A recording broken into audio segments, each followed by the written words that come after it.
룻기서에서는 결혼이라는 이야기를 통하여서 시작되는데, 성경에서 결혼은 예수님의 재림과 성도의 구원의 모습을 보여주는 거예요. 여러분, 우리는 세례를 받은 것은 예수님과 결혼한 예식을 한 겁니다. 세례는 결혼한 예식이에요. 성경에서 보면은 결혼에 대한 이야기가 나오죠. 마태복음 25장에 열처녀의 비유가 나옵니다. 열처녀가 신랑을 기다립니다. 그러면은 여기에 나오는 열처녀는 들러리들이에요. 실제 신부가 아니고 들러리들이야. 그러니까 신부의 친구들이 신랑을 기다리는 거예요. 그러니까 옛날에는 저 유대 나라에는 낮에는 너무너무 뜨거워요. 그러니까 결혼식을 밤에 하는 거예요. 그 당시에는 시계도 없잖아요. 그러니까 시계도 그러니까 막연하게 기다리는 게 많아요. 여러분, 막연하게 기다리다가 실패한 사람이 누구냐? 사울 왕이야. 사울 왕이 사무엘하고 약속을 하고 기다리는데 며칠을 기다리냐? 7일을 기다렸어. 7일을 기다려도 사무엘이 오지를 않으니까 사울 왕이 블레셋 군대는 막 쳐들어오고 위기를 느끼니까 제사를 드린 거예요. 7일 동안 기다려도 안 왔다면 누구 잘못이요? 사무엘 잘못 아니요? 그런데 사울 왕이 그거 못 참고 제사 드렸다고 하나님 앞에 버림받아. 여러분, 기다린다는 게 뭘 말하는 거냐? 기다린다는 건 내 시간하고 하나님의 시간하고의 차이가 있는 거예요.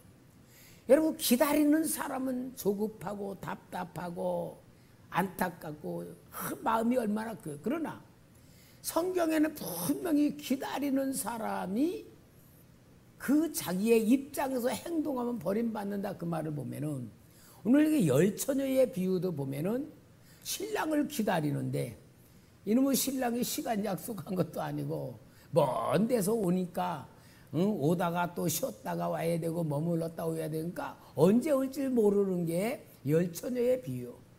그러니까 한밤중이 될 때에 다 졸면서 기다리고 있는데 신랑이 왔다 소리를 들으면서 이제 신랑을 맞이하러 나가는데 이 다섯 처녀는 기름을 준비하고 있었고 다섯 처녀는 기름을 준비하고 등잔에만 있었던 것 아니에요? 그러니까 미련한 다섯 처녀와 지혜로운 다섯 처녀는 뭘 말하느냐?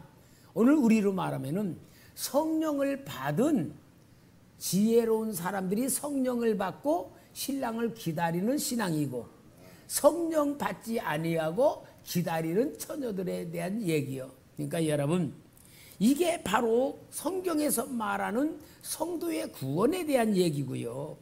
그 다음에 요한계시록 19장에 보면은 신랑이 오실 때에 거룩한 세마포, 흰 세마포를 입혀줄 때에 흰 세마포를 입은 사람은 하나님 신랑 예수에게 바쳐 간다는 것이 바로 결혼에 대한 얘기입니다. 여러분, 결혼에 대한 얘기가 누가복음 14장에도 나오잖아요. 잔치를 했는데 신랑 임금이 잔치를 해서 약속한 사람들 다 데리러 갔더니 나는 땅을 사봤기 때문에 간다. 나는 소를 샀기 때문에 간다. 나는 결혼했기 때문에 안 간다. 그러고 다 못 간다. 그러니까 이 임금이 노해가지고 종들을 길거리 시장 사거리로 보내서 다 데리고 오라고. 그래 다 데려와 사람들이 가득 찼는데 이 주인이 가서 보니까 예복을 입지 않은 사람이 있다 그러잖아요. 그럼 여러분, 그 당시는 어떻냐면 옷들이 다 입기가 옷이 없는 시대가 많았죠. 우리도 어렸을 때 보면요, 가난하니까 추석이나 설날 때 양말 하나 얻어 신어도 얼마나 행복했어요. 그럴 때는 옷이 없을 때잖아. 옛날 더 그랬죠. 그러니까 그 잔치집 앞에 예복, 말하면 우리 성가대 가운 같은 거 같아. 상상으로 보면은 그 예복을 입혀줘서 들여보내는 거야. 왜? 못 입은 사람, 잘 입은 사람 그거 없이 부끄럽지 않게 다 예복을 입혀 보내는데 가서 보니까 한 사람이 예복을 입지 않고 돌아왔다 그랬잖아요. 친구여, 자네는 왜 예복을 입지 않았느냐 하고 예복 입지 않은 사람을 쫓아내라 그래서 슬피 울며 이를 간다. 그러면 예복이 뭐요? 우리는 예수 보혈의 피로 깨끗이 씻김을 받아 죄가 보여지지 아니하는 의로운 옷을 입혀준 거예요. 예복을 입지 않은 사람은 아마 비유로 볼 때 그 사람은 아마 한 2천만 원짜리 밍크오바를 입지 않았을까. 야, 내가 이 예복을 입으면은 내 이 좋은 옷을 사람들 앞에 어떻게 구경시키냐 하고 잘난 척하고 밍크오바 2천만 원짜리를 입고 탁 폼 잡으려고 왔는데 그게 바로 뭐요? 자기 옳은 행실. 그러니까 구원에는요 항상 하나님의 은혜에 의하여 구원받는다는 걸 보여주는데, 그래서 여기에 이 성경에 나오는 결혼식에 대해서는 성도가 신랑에 의하여 복을 받는 그것이 구원에 대한 이야기고, 바로 이러한 가장 아름다운 신랑과 신부의 이야기는 구약 성경에서 아가서라고 하는 성경을 통하여 보여주는 거예요. 술람미 여인은 저 촌구석에서 포도원 지키고 양 지키고 하는 진짜 시골 처녀야. 얼마나 맨날 땡볕에 사서 얼굴도 까매가지고 진짜 궁전에 사는 여인들과는 질이 달라. 근데 솔로몬이 한번 들판에 나가다가 그 술람미 여인을 보고 완전히 뿅 가버린 거야. 그러니까 술람미 여인을 얼마나 사랑하는 것인가를 그 쓰는 것이 한마디로 연애 편지가 이 아가서라고. 그래서 아가서는요 유대인들의 미성년자를 못 읽게 만들었던 책이에요. 그건 뭘 말하냐? 예수님의 사랑과 사랑받는 오늘 우리의 모습을 보여주는데, 이것이 바로 하나님께서는 구원에 대한 축복을 이야기하고 사랑받는 사람이 얼마나 복받은 사람이고 선택받은 사람이고 진정받는 복인가를 이야기해 주는 게 결혼에 대한 얘기인데, 오늘 여기 룻기서라고 하는 얘기는 정말 하나님께서 이 가정을 통하여 하나님의 구원의 역사를 이루는 것을 보여주고 있습니다. 그러면은 이 룻기서에서 여주인이 바로 룻이잖아요. 룻. 그러니까 성경에 보면은 여자의 이름으로 기록된 책이 룻기서하고 에스더서하고 여자의 이름으로 기록된 책이잖아요. 그러니까 이 룻은 모압 여인입니다. 이 모압 여인이라고 하면은 이 역사가 배경이 깊이 돼 있어요. 아브라함의 조카 롯이 삼촌을 따라서 가나안 땅에 와서 살다가 양떼가 많아지는 가운데에 이제 한 곳에 거할 수가 없으니까 창세기 14장에 네가 우하면 내가 좌하고 내가 좌하면 내가 우하리라면서 룻에게 네가 먼저 갈 곳을 택해라 그럴 때에 이 룻이 참 그 살기 위해서 욕심이라는 건요 윤리 도덕도 없는 것 같아. 우리 같으면 체면이라고 해야지. 아이고 삼촌이 먼저 어른인데 먼저 선택하셔야지. 어디 조카인 내가 먼저 선택합니까? 근데 성경에 보면 롯이 아니고 롯, 조카 롯이 지가 먼저 가나안 땅에 저 소돔 있는 땅을 보니까 너무나도 좋은 곳이라 그걸 선택해서 그리 가잖아요. 그러니까 이 소돔 땅을 고았을 때는 롯이 환경을 보고 그 지역을 보고 아주 푸른 초장들이 많은 곳으로 좋은 곳을 선택했지만 엄청난 실수가 뭐냐? 창세기 13장 13절에는 소돔 사람은 악하여 여호와 앞에 큰 죄인이었더라. 큰 죄인이었더라. 그럼 여러분, 롯은 잘 살기 위한 환경을 택했는데 환경을 택하면서 거기에 있는 사람들을 볼 줄을 몰랐다 그 말이에요. 여러분 아무리 환경이 좋아도 그곳에 살고는 사람들의 성격과 신앙이 제일 큰 문제 아닙니까? 거기는 잘못 선택한 거예요. 그래서 결국은 그곳으로 갔던 롯이 그둘라오말과의 전쟁에서 포로로 끌려가는 무서운 불행까지 닥칠 때에 아이 아브람이 318명의 자기 부하를 데리고 거기에 있는 두 형제를 데리고 가서 그 그둘라오멜의 엄청난 대군을 다 물리치고 뺏어오잖아요. 그러면은 롯이 생각할 때에 어떻게 얘기했어요? 아, 내가 선택한 곳이 하나님의 축복을 받지 못하는 곳이구나. 정신 차려야겠구나. 그러고 거기서 빠져나와야 돼. 근데 성경에 빠져나온 게 없이 그냥 거기서 계속 머물러 살게 되는 겁니다. 그러니까 결국은 어떻게 됩니까? 그 소돔 고모라 땅이 하나님 앞에 멸망을 받을 수밖에 없는 죄악을 쌓고 있는 그런 역사가 일어났던 겁니다. 그러면서 하나님 우리 아브라함에게 그것을 멸망시키겠다는 선언을 할 때 아브라함이 거기 의인 50이 있으면 멸망시킵니까? 50명부터 시작해요. 아니다. 보니까 의인 50이 없는 것 같거든. 40이면 어떻습니까? 40이도 아니다. 결국은 10명까지 내려갔어요. 여러분, 근데 아브라함이 또 10명에서 더 내려가지는 않은 것 같아요. 왜요? 최소한으로 10명은 있겠지. 근데 여러분, 10명도 없는 그곳은 뭐요? 망할 수밖에 없는 곳이다라는 걸 보여주는 거예요. 그러니까 여러분, 아브라함에게 하나님이 말씀하셨다고 하는 것은 뭘 말하냐? 아브라함에는 그곳을 보는 눈이 열려졌다는 것이고, 롯은 그곳에서 살고 있기 때문에 그곳의 상황을 보는 눈이 열려지지 않았다는 얘기예요. 두 눈이에요. 오늘 여러분, 우리는 똑같아. 우리가 지금 이 땅에 살고 있으면서 이 세상을 보는 눈이 열려져야 영적인 성도가 될 수가 있는 겁니다. 이 땅에서 하나님의 역사가 보여지지 않고 돈 많이 벌고 모든 거 잘 먹고 잘 살고 모든 게 다 이렇게 하는 것으로 이었으면은 롯과 같은 똑같은 눈으로 소돔과 고모라 땅에 살게 돼 있는 거예요. 그러나 여러분, 우리는 이 세상의 영적인 실체를 알 때는 이 세상은 계속 멸망을 당하여 가는 곳이요. 그죠? 그러니까 여러분, 어디는 지진이 일어나고 홍수가 일어나고 산불이 막 일어나가지고 온 지구가 막 뜨겁고 뭐 내년에는 더 뜨거워진다 막 그러는 걸 볼 때에 오늘 우리는 야, 이거 큰일 났다 그렇게 봐야 됩니까? 아, 성경이 이루어지고 있구나라고 보는 눈이 열려져야 돼요.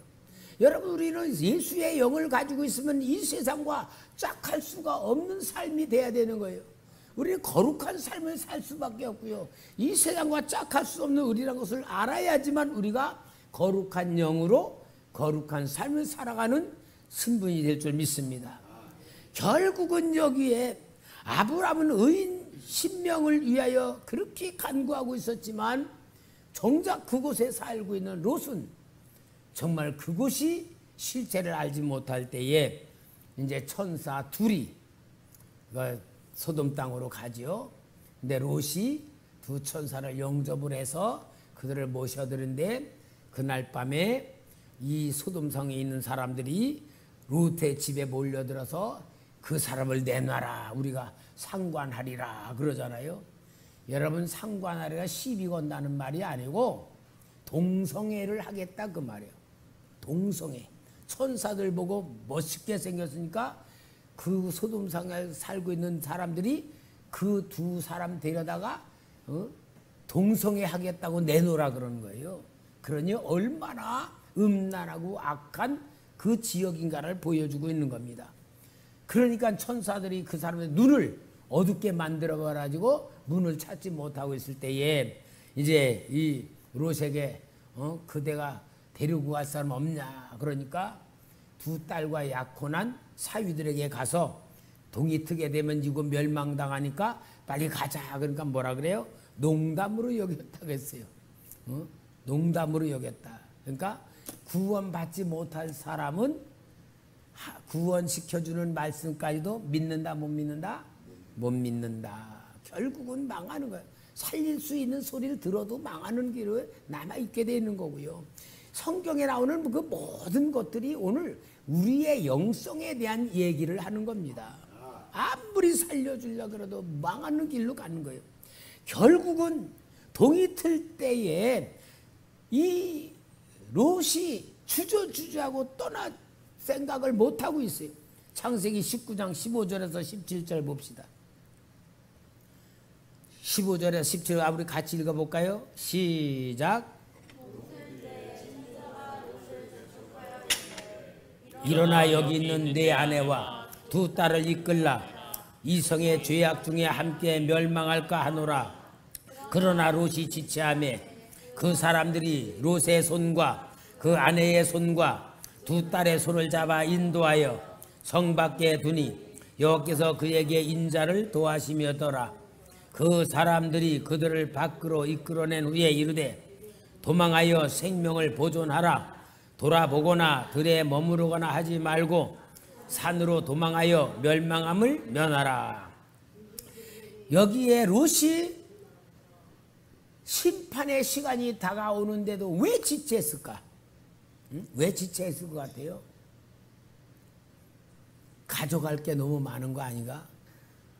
거기 금고에 쌓아둔 돈, 이불, 옷, 재산 이거 챙기려고 생각 이것도 가져가 저것도 아마 그래서 마냥 이게 주저하는 것 같아. 그러니까 천사들이 시간은 다가오고 이제 유황불이 쏟아질 시간은 다가오는 천사들이 볼 때 얼마나 급했으면은 롯의 손잡고 롯의 아내 손잡고 다른 천사는 두 딸 손잡고 그냥 막 끄집어내와. 가지고 나온 거 있었을까 없었을까? 아무것도 없네. 그러면서 뭐냐? 들에 머물지 말고 산으로 도망가라.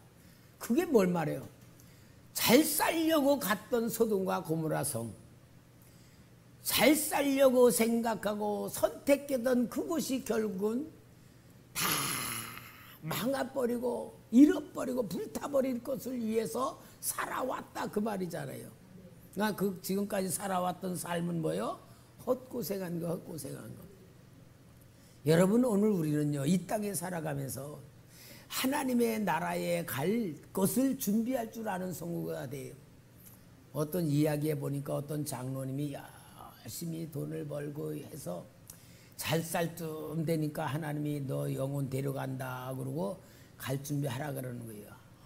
죽을 고생해가지고 재산 모아놨는데 그러니까 천사한테 부탁해야 돼요.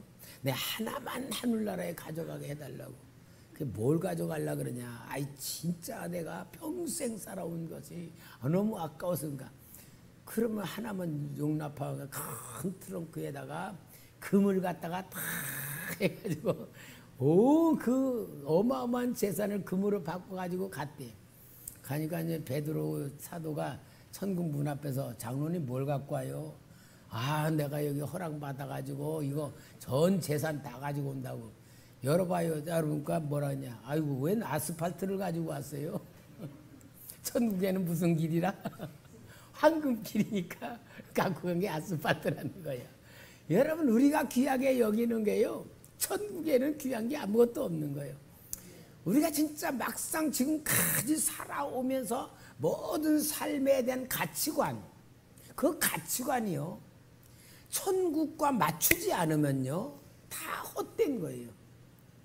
여러분들이 이 땅에서 가치관은 천국과 가치관이 전혀 달라요. 이 땅에서는 건강하게 사는 거, 돈 많이 사는 거, 남들보다 우월감을 느낄 수 있는 거 모든 게 다 그렇지만요. 나이를 먹어가면서 모든 가치관이 동격하게 된다는 거야. 다. 그래서 60이 되면은 잘 배운, 많이 배운 사람, 못 배운 사람하고 똑같고 70이 되면은 이쁜 사람, 안 이쁜 사람이 똑같아지고 80이 되면은 아는 것과 모르는 게 똑같아지고 다 그런 얘기가 뭐냐? 하늘나라에 대한 가치관은 아무것도 아니라는 거예요. 오늘 여러분 우리의 가장 중요한 가치관을 가지고 살면 살수록 천국에서는 상급을 받는 거예요. 그 가치관이 뭐예요? 성경에서 말하는 정말 귀한 것은 뭡니까? 섬김이고, 그죠? 섬김. 섬김은 우리 천국으로 올라가는 거잖아요. 여러분, 우리의 믿음의 생활, 우리의 모든 삶이 섬김으로 가져갈 걸 이룰 줄 알아야 되는데, 여기에 결국은 롯은 두 아내의 손, 천사에게 이끌려서, 한 천사는 롯의 손을 잡고 아내의 손을 잡고 두 딸의 손을 잡고 끄집어내 나오면서 도망가라. 그런데요, 정말 어떻습니까? 롯의 아내는 뒤를 돌아다 봤어요. 왜 돌아다 봤을까? 아이고, 우리 집 어떻게 됐을까? 그러지 않았겠어요? 그러니까 뭐요? 몸은 구원시켜도 영혼이 단념하지 않으면은 거기 머물 것이라는 걸 보여주는 거야. 여러분, 우리의 영혼은 항상 구원을 향하여 나가고 하나님을 향하여 나가야 될 줄 믿습니다. 결국은 소금기둥이 되고 두 딸과 함께 롯이 이제는 산으로 도망가 굴 속에 있을 때에 거기에 두 딸들의 걱정거리가 뭐냐? 창세기 19장 36절에서 38절. 롯이 두 딸이 아비로 말미암아 잉태하고 큰 딸은 아들을 낳아 이름을 모압이라 하였으니, 오늘날 모압 족속의 조상이요 작은 딸도 아들을 낳아 이름을 베남미라 하였으니 오늘날 암몬 족속의 조상이었더라. 두 딸이 의논합니다. 우리 아버지는 늙었고 후손을 전해야 되는데, 우리 아버지의 후손을 전하려면은 우리가 아버지에게 술을 먹이고 아버지하고 관계를 맺어서 아버지의 씨를 받자고 하는 것으로 나온 것이 여기에 36부터 나와 결국은 큰 딸의 자손은 모압 자손, 작은 딸의 자손은 암몬 자손에서 모압과 암몬 자손이 만들어졌다는 것이 성경에 쭉 나오는 배경입니다. 그럼 여러분, 이스라엘 백성과 모압의 관계가 어떠냐? 하나님께서는 그래도 아브라함을 따라 나온 롯에게 하나님의 은혜를 베풀고 그 후손에게 복을 주려는 계획을 세웁니다. 신명기 2장 9절을 보면은요, 신명기 2장 9절에 여호와께서 내게 이르시되 모압을 괴롭게 말라, 그와 싸우지도 말라. 그 땅을 내가 내게 기업으로 주지 아니하리니 이는 내가 룻 자손에게 아르를 기업으로 주었음이로라. 룻 자손에게 그 아르라는 땅을 주면서 그들에게는 싸우지 마라, 그들에게 다투어 그들 거 뺏지 마라, 그들에게는 그 땅을 주었다. 이렇게 하나님이 롯의 가정을 그래도 하나님의 은혜를 베풀어 주는 과정이 나타내요. 그런데 문제는 뭐냐? 하나님이 줄 복을 받아야 될 그들이 이스라엘 백성과 대적관계를 만들어요. 신명기 2장 29절에 세일에 거하는 에서 자손과, 에서 자손은 야곱의 형이죠. 아르에 거하는 모압 사람이 내게 행한 것 같이 하라. 그리하면 내가 요단을 건너서 우리 하나님 여호와께서 우리에게 주시는 땅에 이르리라 하나. 하나님께서 그들에게는 모든 것으로 그냥 베풀어서 은혜를 베풀가 하렸는데, 아이 모압 자손이 진짜 하나님 앞에 벌받을 짓을 하는 것이 여호수아 24장 9절에 나옵니다. 민수기 22장에도 나오는데, 모압 왕 발락이 발람 선지자에게 돈을 주고 사서 이스라엘 백성을 저주하게 만들고, 저주가 하나님이 저주를 통하지 않고 계속 이스라엘 백성을 축복을 하니까 이 발람 선지자가 발락 왕에게 계략을 베풀어. 왜? 받은 돈이 많으니까 안 토하려고. 그게 뭐냐? 모압 평야에다가 축제를 벌려놓고, 우상숭배 축제를 벌려놓고 이스라엘 백성들을 초청을 해서 같이 술 먹고 같이 하는 가운데 우상숭배하게 만들고 모압 여인들과 음행을 저지르게 만들어서 그들이 하나님 앞에 저주받아 망하게 만드는 계략을 쓴 게 발람 선지자의 계략입니다. 결국은 그래서 여기에 여호수아 24장 9절의 때에 모압 왕 비십볼의 아들 발락이 일어나 이스라엘을 대적하여 사람을 보내어 부울의 아들 발람을 불러다가 너에게 저주케 하려 하였으나 저주하게 했단 말이야. 결국은 민수기 25장 1절에서 3절에 이 사건이 일어납니다. 이스라엘이 시딤에 머물러 있더니 그 백성이 모압 여자들과 음행하기를 시작하니라. 그 여자들이 그 신들에게 제사할 때에 백성을 청하여 백성도 먹고 그들의 신들에게 절함으로 이스라엘 백성들이죠. 이스라엘의 바알부르에 부속되니라. 여호와께서 이스라엘에게 진노하시니라. 결국은 그래서 이스라엘 백성을 올무를 놓아서 타락하게 만들므로 하나님께서 모압 백성들에게 복을 주는 것을 거부를 해요. 그래서 신명기 23장 3절 하나님이 무서운 재앙을 내립니다. 암몬 사람과 모압 사람은 여호와의 총회에 들어오지 못하리니 그들에게 속한 자는 10대뿐 아니라 영원히 하나님의 총회에 들어오지 못하리라. 결국은 뭔 말합니까? 그들은 하나님 앞에 완전히 저주로 선포를 받아 하나님의 백성을 망하게 만드는 것으로. 그래서 신명기 23장 6절에도 너희 평생에 그들의 평안과 형통을 영영히 구하지 말지니라. 모압 백성과 암몬 자손에 대해서는 그들에게 축복을 해주지 못하고 완전히 멸망시키라고 하는 선언을 내리는 겁니다. 그러니까 여러분 성경에는 성경 배경에 보면은 에서 자손 에돔이죠. 모압 자손 암몬 자손 하나님의 은혜를 베푸는 그러한 혈통의 과정이 있음에도 불구하고 후손들에 의하여 완전히 하나님의 백성과 단절되고 영원히 하나님의 백성에 들어오지 못하는 저주를 받게 만드는 것이 하나님께서 그들에게 행한 선언입니다. 느헤미야서에도 13장 1절에 거기 그것까지 나오는데 그날에 모세의 책에 낭독하여 백성에게 들렸는데 그 책에 기록하기를 암몬 사람과 모압 사람은 영영히 하나님의 회에 들어오지 못하리니. 그러니까 느헤미야서는 이스라엘이 유대가 망하고 바벨론의 포로가 되어 끌려갔다 70년 만에 돌아와서 하나님의 백성들을 회복시키는 데까지도 모압과 암몬 자손을 용납하지 말라고 하는 그런 상태가 되는 겁니다. 그러니까 여러분 성경의 배경을 우리가 잘 봐야지 하나님께서 무엇을 얘기하시는가를 볼 수가 있는 거예요. 그러니까 여기에 모압 사람들을 왜 하나님께서 이렇게 이스라엘 백성을 단절시켰느냐 하는데 가장 중요한 이유는 이스라엘 백성들과의 원한 관계를 시작한 것이 전부가 아니고 그들이 또 하나님이 가장 싫어하는 우상을 섬기는 민족이 되어버렸어요.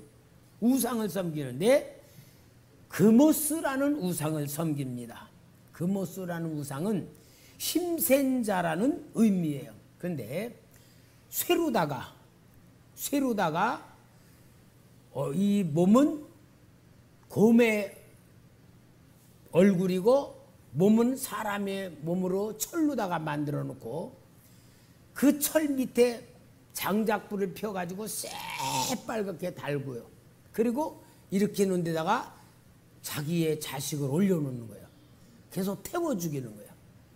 그러니까 여러분 이게 그모스를 섬기는 신앙이에요. 그들이. 그러니까 자식을 제물로 드리는 거예요. 여러분 왜 우상 숭배하는 사람들은 왜 그럴까요? 우상 숭배의 가장 중요한 그 섬김의 방법은 정성입니다. 정성. 옛날에도 우리 어머니 시절에는 정성을 드린다고 해요. 정성을 드리는 거야. 그러니까 정성을 드리면서 더 정성, 더 뜨겁게, 더 열심으로 정성을 드리는 게 우상 숭배자들의 특징이에요. 그러니까 열왕기상 18장에는 바알과 아세라 선지 850명이 불로 응답이 없으니까 어떻게 해요? 칼로다가 자기들의 몸에 막 피를 흘렸다고 했잖아. 이건 뭐냐? 우리가 이렇게 신에게 우리 몸을 희생시킵니다. 우리를 드립니다. 그게 정성이에요. 그런 정성이 우상숭배의 특징입니다. 근데 여기 그모스라고 하는 모압 자손들이 섬기는 우상이 그런 것인데, 그러한 것을 섬기는 백성들이 이스라엘 백성들과 교제를 하게 되면 어떻게 되겠어요? 우상에 물들으니까 영원히 접근하지 말라고 말씀을 드렸던 거고요. 그래서 이 모압 사람들을 그모스의 백성이다 그렇게 말해. 그모스의 백성 뭐요? 그모스를 섬기는 백성이다. 민수기 21장 29절에 모압아 내가 화를 당하였도다. 그모스의 백성아 내가 멸망하였도다. 그가 그 아들들을 도망케 하였고 그 딸로 아모리네 왕 시온에 포로가 되게 하였도다. 결국은 그들은 그모스의 백성으로 하나님의 백성과 연결시킬 수 없는 우상숭배의 무서운 죄에 빠져있는 이것이 바로 모압 사람들이다. 암몬 자손들이라는 것을 보여주는 거예요. 근데 오늘 여기 룻기서에는요, 이제 이게 시작이 되는 게 뭡니까? 오늘 룻기서 1장 1절에 사사들의 치리하던 때에 그 땅이 흉년이 드니라. 유다 베들레헴의 한 사람이 그 아내와 두 아들을 데리고 모압 지방에 가서 우거하였는데, 여러분 베들레헴 땅에 흉년이 들어서 나오미와 엘리멜렉과 시론과 말론이 모압 땅으로 갔다 그 말이야. 왜 갔을까요? 응? 흉년이 들었으니까 먹을 것을 찾아서 잘 살려고 가는 거야. 그러니까 여러분 잘 산다는 의미를 성경에서 말하는 거하고 우리 생각하고는 전혀 달라요. 우리가 잘 사는 거는 내가 원하는 대로 되는 게 잘 사는 거야. 근데 하나님 입장에서 보면은 잘 살려고 하는 것이 무슨 길이요? 망하는 길이야. 그리고 하나님이 우리에게 잘 살게 하는 방법은 뭐예요? 하나님의 방법대로 사는 거야. 항상 우리는 생명의 길과 죽음의 길이 있어. 내가 원하는 잘 사는 길과 하나님이 주시는 잘 사는 길이 있다는 걸 확실히 알아야 돼. 그러니까 여기에 엘리멜렉이 흉년이 들었다. 그래서 모압 땅으로 가서 살게 됐다. 이민을 갔다 그 말이야. 시작부터 뭐요? 잘못된 거예요. 시작부터 잘못된 거예요. 오늘 여러분 육의 사람과 영의 사람의 차이를 우리가 확실히 알아야 돼. 오늘 이 성경에서 말한 게 뭐냐? 신분 변화예요. 신분 변화. 엘리멜렉이 베들레헴 땅에서 흉년이 들었다. 그러니까 아마 엘리멜렉이요 좀 머리가 팍팍 돌아가고 똑똑한 사람 같아요. 그러니까 남들은 막 흉년들에 먹고 살 길을 죽을 지경이 되는데도 미련스럽게 거기 있는데 엘리멜렉은 머리가 탁탁 돌아가니까 모압 땅으로 가서 우리가 살자고 간 거야. 그러면 여러분 성경에서 보면 그 흉년 들었던 그 베들레헴 땅 남아있던 사람들 다 죽었을까 안 죽었을까? 안 죽었겠죠. 머리가 똑똑하니까 엘리멜렉은 남들이 안 하는 짓을 하는 거예요. 오늘 여러분 우리는요 신앙생활은 미안하지만 머리가 팍팍 돌아가는 사람일수록 신앙생활은 잘 못하게 되어 있어요. 정말 우리 초대교회 성도들은 머리가 팍팍 안 돌아가는 게 은혜인 줄 믿습니다. 진짜요. 저도요 머리 팍팍 안 돌아가고 정말 미련스럽게 예수 믿는 게 최고의 축복 같아요. 머리 굴리는 건요 이게 사탄이가 아주 이용하기가 좋은 사람들이야. 여러분 우리는 머리 굴리지 말고요 마음으로 삽시다. 믿음은 마음으로 사는 겁니다. 머리로 사는 게 아니야. 신앙생활은요 지식으로 하는 거 아니에요. 오늘날 우리 모든 기독교의 단점이 뭐냐? 공부하는 습관들이 되어 있으니까 공부하면서 지식으로 우리가 신앙생활하는 줄 알아. 제가 우리 저 시골 정읍에 갔잖아요. 그 정읍에 우리 집사람이 다니는 게 120년 된 교회야. 120년 된 교회 주일학교 때 우리 집사람이 다녔다 그러잖아요. 근데 거기를 목사님이 바뀌어졌다고 해서 제가 갔어요. 갔더니 백석대학에서 교수를 하던 분인데 이제 총신대를 다니다가 영국으로 유학 가가지고 거기서 유아교육을 배워서 백석대에서 유아교육 교수로 했다가 정령 퇴임을 하고 이제 거기로 오신 분이요. 걔네가 목사님 하여튼 답답해가지고 어쩔 줄 몰라 해. 왜냐 다 노인 양반들만 있고 진짜 자기가 해보려 그러는데 어떻게 할 수가 없고 걔네가 목사님 목사는요 무릎으로 살아야 됩니다. 내가 성경 많이 본 얘기하고 기도 많이 하는 얘기하니까 뭐라 그러냐면은 그 목사님 공부를 많이 해가지고요 성경 읽으라는 거는 자신감 있는데요 기도하라는 거는 감당 못할 것 같아 그래. 그러니까 여러분 우리가 다 체질이요 공부하던 체질이니까 배우는 데는 잘 돼 습관이고 체질이 돼서 되는데 진짜 영적으로 들어가는 거는요 안 돼요. 영적 실제 신앙은 영적으로 살아야 되는데 이게 오늘 우리 한국 기독교의 참 큰 단점입니다. 오늘 여러분 우리는요 공부하는 게 아닙니다. 우리가 삶으로 바꿔요. 삶으로 기도와 말씀과 순종이란 삶으로 바꾸는 것밖에 살 길이 없는 거야.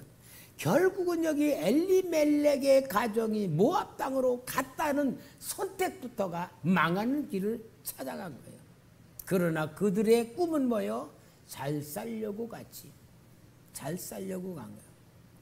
그러니까 여러분 사람이 잘 살려고 하는 길은 망하는 거고 하나님이 잘 살게 하려고 하는 거는 사는 길인 줄 믿습니다.